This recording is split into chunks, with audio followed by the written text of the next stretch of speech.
Kay Bato. Dito tayo mga kababayan, ah, wait lang hanapin ko lang ha mga kababayan. Dito tayo mga kababayan kay Sara Duterte, kay Imee Marcos. Sara Duterte at kay Imee Marcos. Alam niyo ba bakit nga ba nai-content ko ngayon itong si Sara Duterte at si Imee Marcos? Kung naalala niyo po mga kababayan, 'no, kanina nga pag-umpisa ng ating live ay pinag-usapan agad natin dito yung patungkol kay Yorme, 'di ba? Patungkol kay Yorme at kay Sara. So, naalala niyo, umakyat si Sara sa entablado, nagpaalap si Isko at ini-endorso ni Sara itong mga senador niya na Duterten. Oh, Duterte-ten, oo.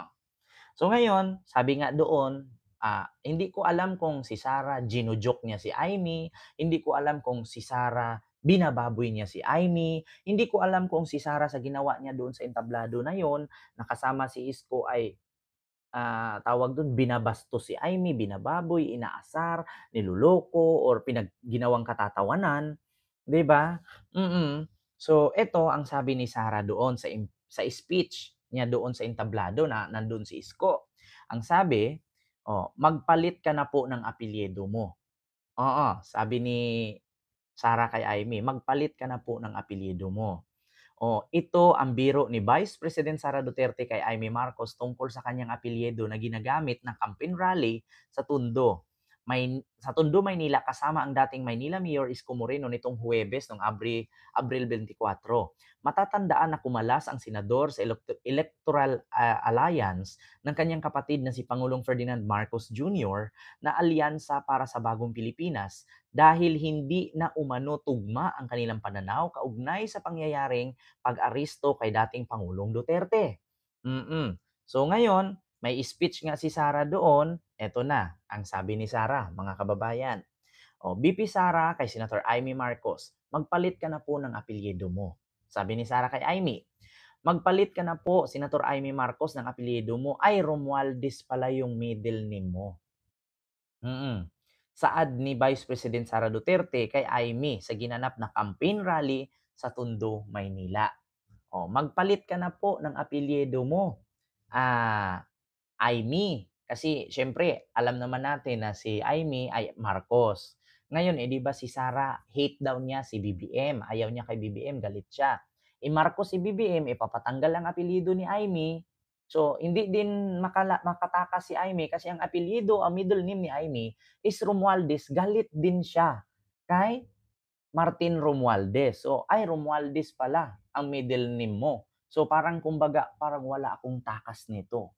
'Di ba? Kung hindi ba naman tanga, actually sa totoo lang, ito namang si Imee, alam naman po natin na harap-harapan na siyang binababoy, harap-harapan na siyang pinagtatawanan, harap-harapan na siyang, niloloko ni Sara, todo dikit pa rin, 'di ba? Hindi niya iniisip na binabastos na siya ng mga tao doon, pinagtatawanan na siya ng mga tao doon.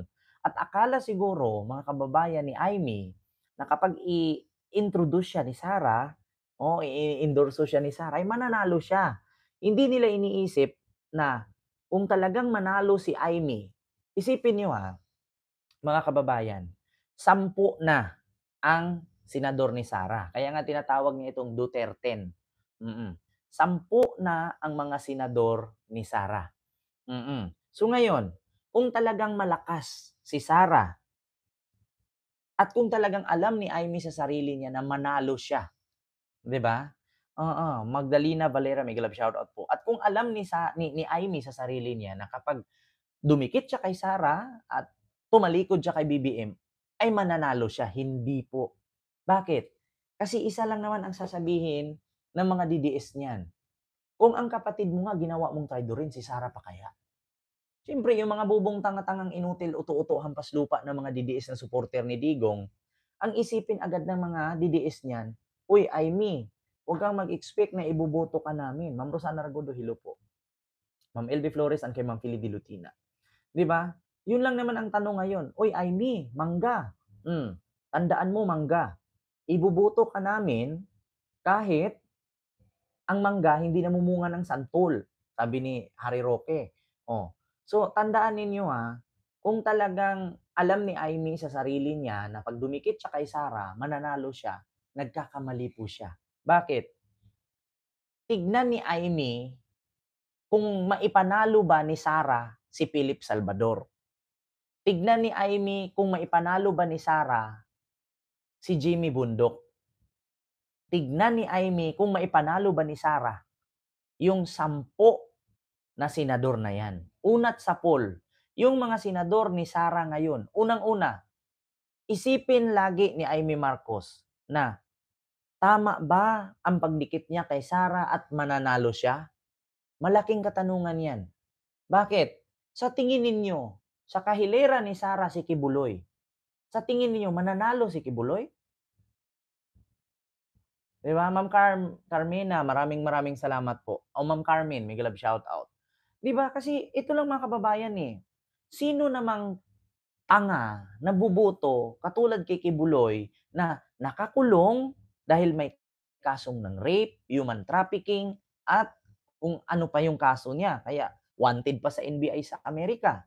Oh, so sino ba namang tanga na Pinoy na boboto ka, gawin mong senador rapist, gawin mong senador human trafficker.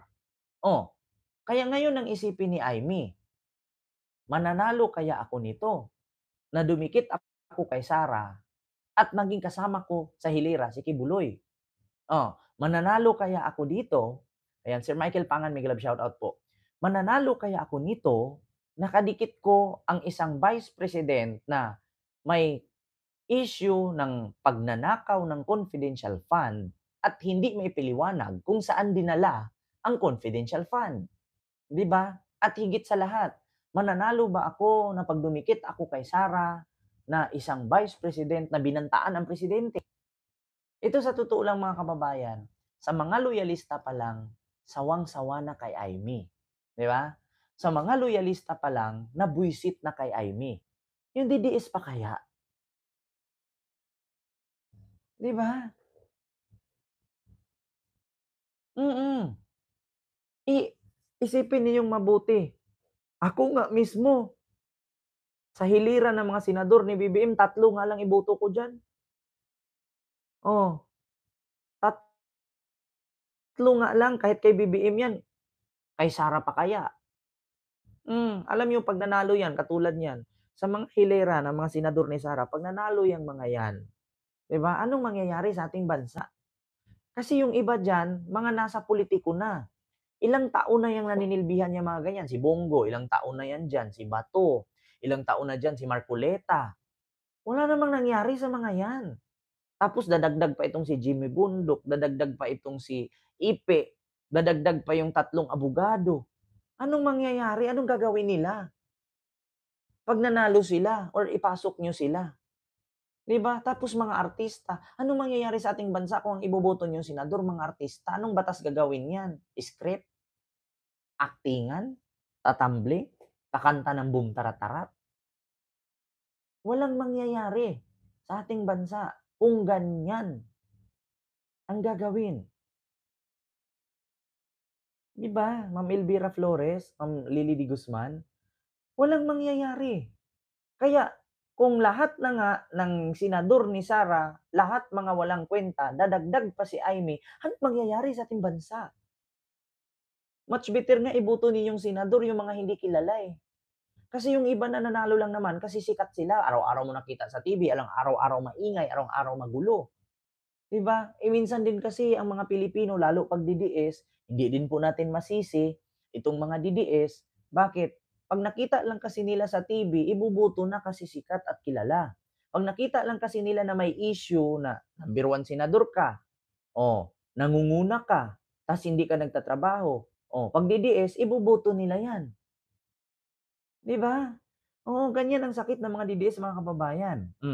'Pag nakita nilang nagngangaw-ngaw sa TV, nagngangaw-ngaw sa balita, iboboto na nila 'yan. Bakit? Sikat, eh. Pero hindi sila bumuboto dun para sa ikakaunlad ng ating bansa at ikakaunlad ng buhay ng bawat Pilipino at sa sunod na henerasyon.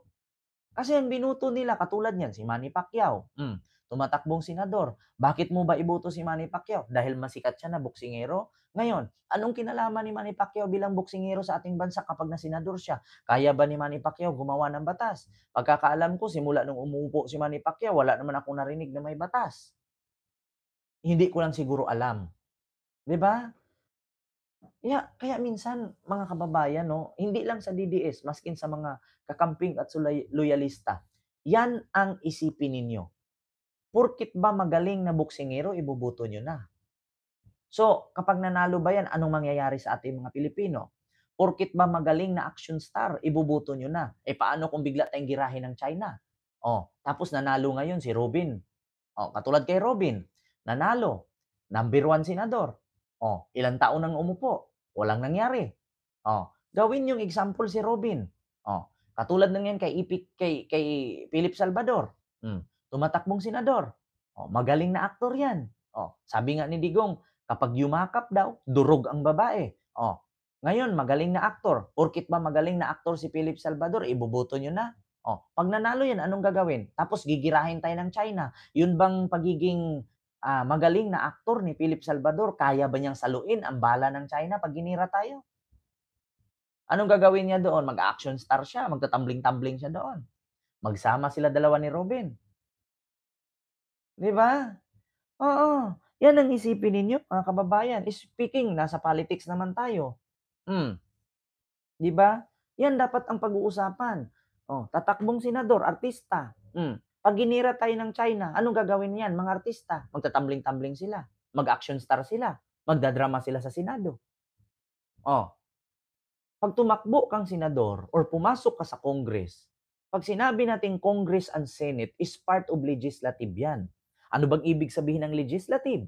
Ang ibig sabihin po ng legislative, yan po yung mga tao na kung saan gumagawa ng batas para sa ikakabuti ng ating bansa. Hindi yung boboto ka ng artista, yung meron namang iba na paulit-ulit na lang pagiging senador, nakagawa man ng batas pero hindi naman alam at hindi naman kilala ng tao kung ano yung batas na ginawa niya. Kasi wala namang kwenta at hindi naman napakinabangan ng taong bayan yung nagawa niyang batas. Oh, katulad kay Amy Marcos, marami naman siyang batas na naigawa, pero hindi ko alam at hindi masyadong kilala sa taong bayan ang kanyang batas na nagawa kasi minsan puro kaik-ikan lang.